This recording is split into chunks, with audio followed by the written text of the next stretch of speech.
আসসালামু আলাইকুম।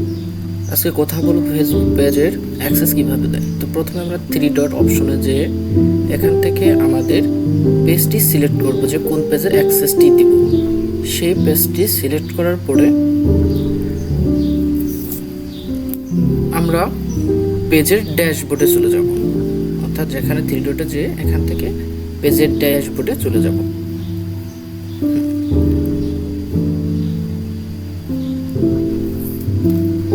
তো এখান থেকে পেজের ড্যাশবোর্ডে যাওয়ার পরে আমরা নিচে স্ক্রল করব।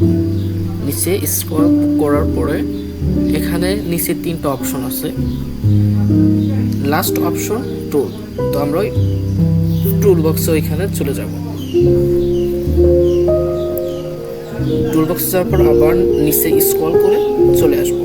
এরপরে ওইখানে দেখেন প্রোফাইলের নিচে লেখা আছে পেজ অ্যাক্সেস। পেজ অ্যাক্সেস নামে যে অপশনটি আছে সেই অপশনে আমরা ক্লিক করব। এখানে দুইটা বিষয় বোঝার আছে। তো প্রথমটা, আমরা যদি ফেসবুকে অ্যাড রান করতে চাই তাহলে সবসময় প্রথম যে অপশনটি আছে আমরা ওইটার অ্যাক্সেস দিব সবসময়,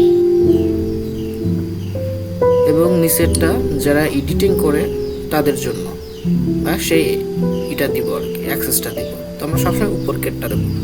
যারা অ্যাড রান করতে চায় তারা সর্বদাই উপর কেটটা দেয়। তো এখানে সার্চ বারে যে আইডিতে দেবো সেই আইডির নাম লিখব।